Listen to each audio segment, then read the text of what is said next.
The history of the kilt stretches back to at least the end of the 16th century. The kilt first appeared as the belted plaid, a great kilt, a full-length garment whose upper half could be worn as a cloak draped over the shoulder, or brought up over the head as a hood. The small kilt, a walking kilt, did not develop until the late 17th or early 18th century, and is essentially the bottom half of the great kilt. The word kilt comes from the Scots word kilt, meaning to tuck up the clothes around the body, although the 11th edition of the Encyclopædia Britannica says the word is Scandinavian in origin. The Scots word derives from the Old Norse altar, the Great Kilt, the Brecon, and philid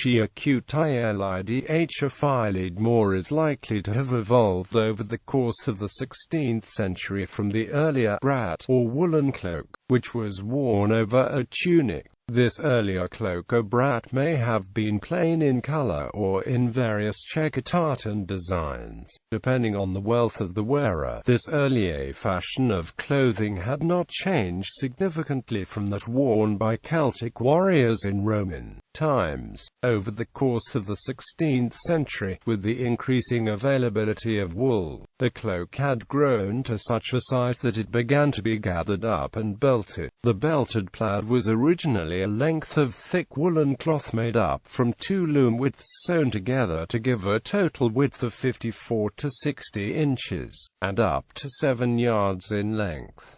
This garment, also known as the Great Kilt, was gathered up into pleats by hand and secured by a wide belt. The upper half could be worn as a cloak draped over the left shoulder, hung down over the belt and gathered up at the front, or brought up over the shoulders ahead for protection against weather.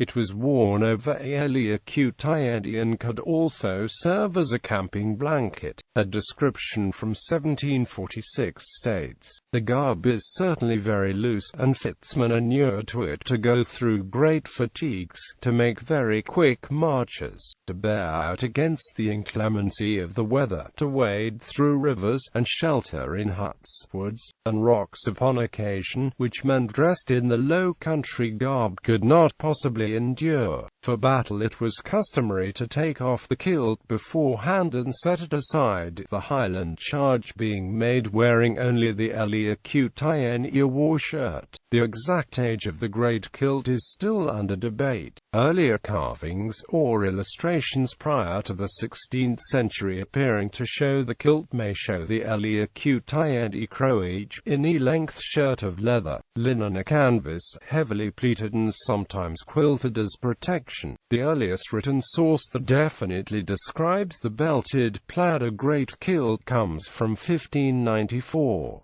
The Great Kilt is mostly associated with the Scottish Highlands, but was also used in poor lowland rural areas. Widespread use of this type of kilt continued into the 19th century, and some still wear it today. The small kilt, a walking kilt. Sometime in the late 17th or early 18th century, the filed beag, or filibeg, using a single width of cloth worn hanging down below the belt, came into use, becoming popular throughout the Highlands and northern lowlands by 1746, although the Great Kilt, a belted plaid, continued to be worn. The small kilt, a filibeg, is a development of the Great Kilt, being essentially the bottom half of the Great Kilt. A letter written by Ivan Bailey in 1768 and published in the Edinburgh Magazine in March 1785 states that the garment people would recognize as a kilt today was invented in the 1720s by Thomas Rawlinson, a Quaker from Lancashire. After the Jacobite campaign of 1715, the government opened the Highlands to outside exploitation, and Rawlinson went into partnership with Ian MacDonald, chief of the MacDonalds of Glengarry, to manufacture charcoal from the forests near Inverness and smelt iron ore there. The belted plaid worn by the Highlanders he employed was too cumbrous and unwieldy for this work, so, together with the tailor of the regiment stationed at Inverness,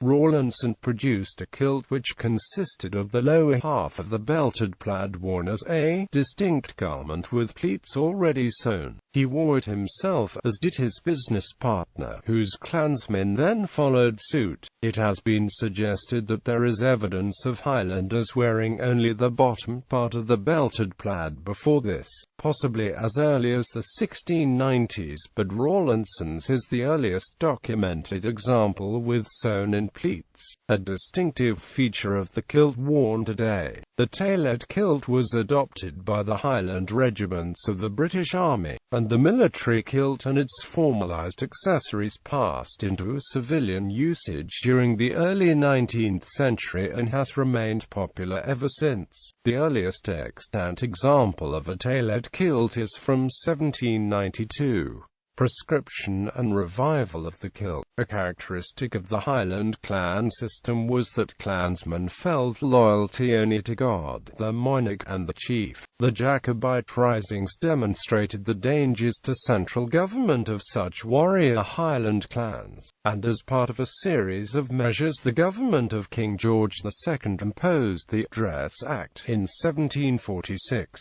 outlawing all items of Highland dress including kilts, with the intent of suppressing Highland culture. The penalties were severe: 6 months imprisonment for the first offence and 7 years transportation for the second. The ban remained in effect for 35 years. Thus, with the exception of the army, the kilt went out of use in the Scottish Highlands. But during those years it became fashionable for Scottish romantics to wear kilts as a form of protest against the ban. This was an age that romanticized primitive peoples, which is how Highlanders were viewed. Most Lowlanders had viewed Highlanders with fear before 1745, but many identified with them after their power was broken. The kilt, along with other features of Gaelic culture, had become identified with Jacobitism, and now that this had ceased to be a real danger, it was viewed with romantic nostalgia. Once the ban was lifted in 1782, Highland landowners set up Highland societies with aims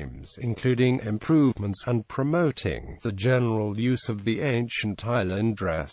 The Celtic Society of Edinburgh, chaired by Walter Scott, encouraged Lowlanders to join this antiquarian enthusiasm. Also in Ireland, any form of Gaelic customs was outlawed by the penal laws. The kilt became identified with the whole of Scotland with the pageantry of the visit of King George IV to Scotland in 1822. Even though 9 out of 10 Scots now lived in the Lowlands, Scott and the Highland societies organised a gathering of the Gael and established entirely new Scottish traditions, including Lowlanders wearing a stylised version of the traditional garment of the Highlanders. At this time many other traditions such as clan identification by tartan were developed. After that point the kilt gathered momentum as an emblem of Scottish culture as identified by antiquarians, romantics, and others, who spent much effort praising the ancient and natural qualities of the kilt. King George IV had appeared in a spectacular kilt, and his successor Queen Victoria dressed her boys in the kilt, widening its appeal. The kilt became part of the Scottish national identity and the wider Celtic identity.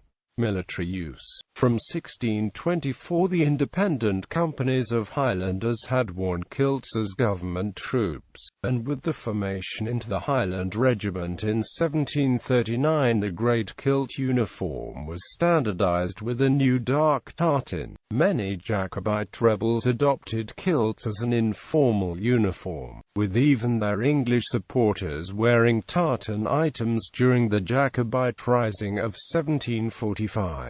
In the aftermath of that rebellion the government decided to form more Highland regiments for the army in order to direct the energies of Gaels, that hardy and intrepid race of men. In doing so they formed effective new army regiments to send to fight in India, North America, and other locations while lowering the possibility of rebellion at home. Army uniforms were exempt from the ban on wearing kilts in the Dress Act, and as a means of identification the regiments units were given different tartans. These regiments opted for the modern kilts for dress uniforms, and while the Great Kilt remained as undress uniform, this was phased out by the early 19th century. Many Scottish units wore the kilt in combat during the First World War. In particular, the ferocious tactics of the Black Watch led to their acquiring the nickname "Ladies from Hell" from the German troops that faced them in the trenches. The Highland regiments of the Commonwealth armies entered the Second World War wearing the kilt, but it was rapidly recognized as impractical for modern warfare, and in the first year of the war was officially banned as combat dress.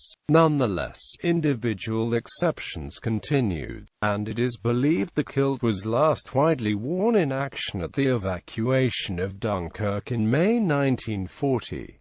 However, on D-Day, June 1944, Lord Lovett, commander of one Special Service Brigade, was accompanied by his personal piper Bill Millin, who wore a kilt and played the bagpipes while German bullets whizzed around him. The Kerns of Gaelic Ireland wore the long LCCN or saffron shirt, may have had connections with the predecessor of the modern kilt. This tradition has been continued in the pipe bands of the Republic of Ireland's defence forces.